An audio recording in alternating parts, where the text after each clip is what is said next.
help, I have done it again.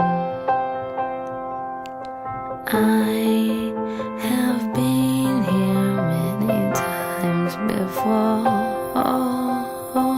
hurt myself again today. And the worst part is that